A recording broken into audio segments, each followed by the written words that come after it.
You've heard of Medusa, the monster, the creature with snakes for hair and a gaze that turned men to stone, slain by a hero, celebrated as a villain. But here is the truth that history buried. Medusa was never the monster. She was the victim, and the real monster in this story has been worshipped as a god for 3,000 years. To understand Medusa's story, you need to understand the world she lived in. Ancient Greece was not the world of democracy and philosophy you read about in school. It was a world ruled by gods, and the gods were not kind.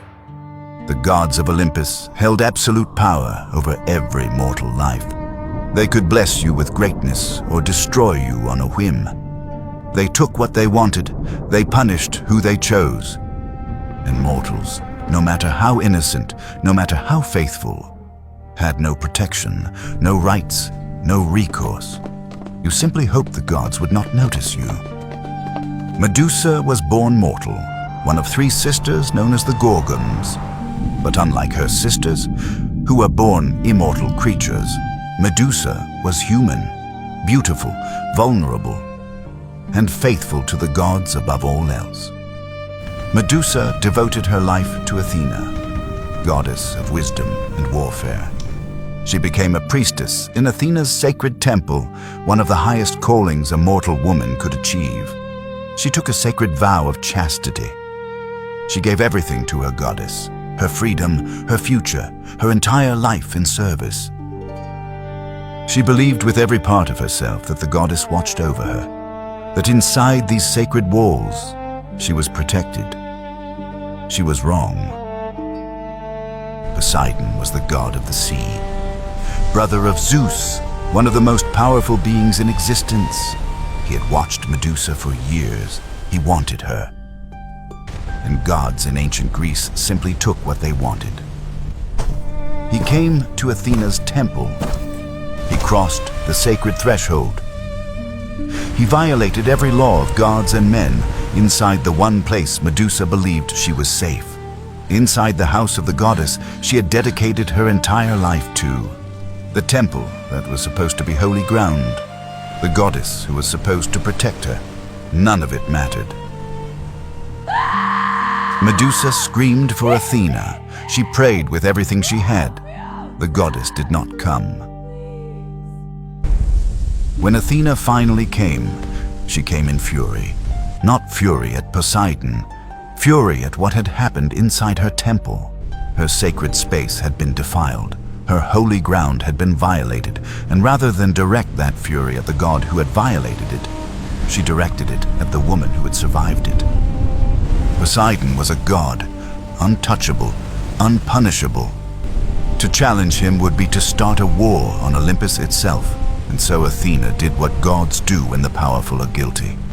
She found someone weaker to blame instead.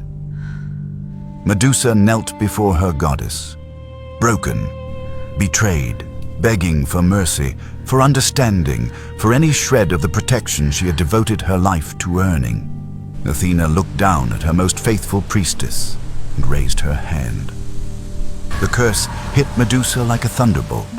Her beautiful hair, the hair men had crossed oceans to see, began to writhe, to move, to transform.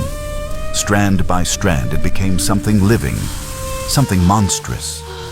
Snakes. Her warm eyes, the eyes that had looked upon Athena's altar with nothing but devotion, were torn from her. Replaced, given a curse that made her the loneliest creature who would ever live. A gaze that turned every living being who looked at her directly to stone. She could never again look at another face, never again be seen, never again be known. And then the exile.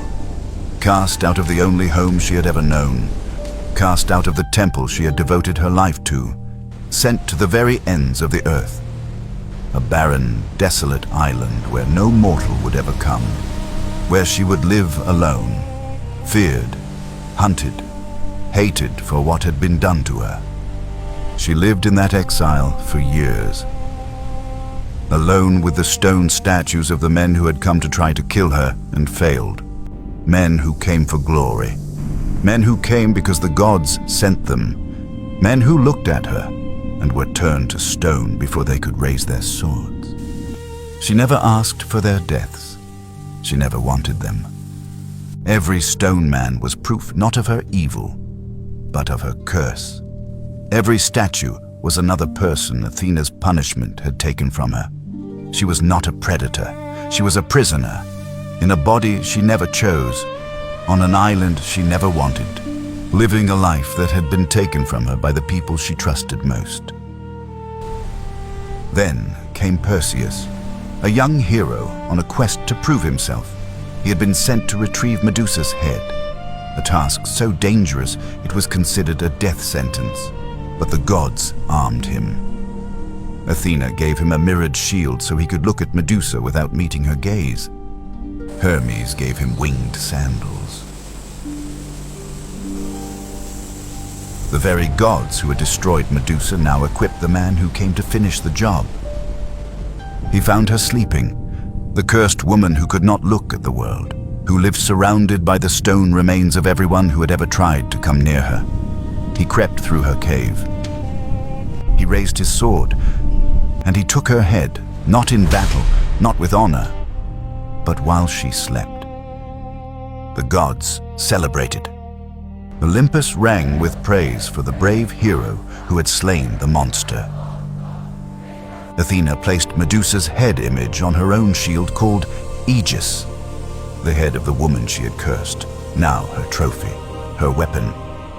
When Perseus took Medusa's head, from her blood, from her body, from everything that had been taken from her, something was born, something that had been waiting inside her all along. Pegasus, the winged horse, pure white, breathtakingly beautiful, free, born from Medusa's blood, from the most wronged woman in all of Greek mythology, came the most beautiful and free creature in all of it, as if everything that had been stolen from her was given form, given wings, and set free into the sky she never got to see. This is Greek mythology, and there are 100 more stories just like this, stories of gods and creatures,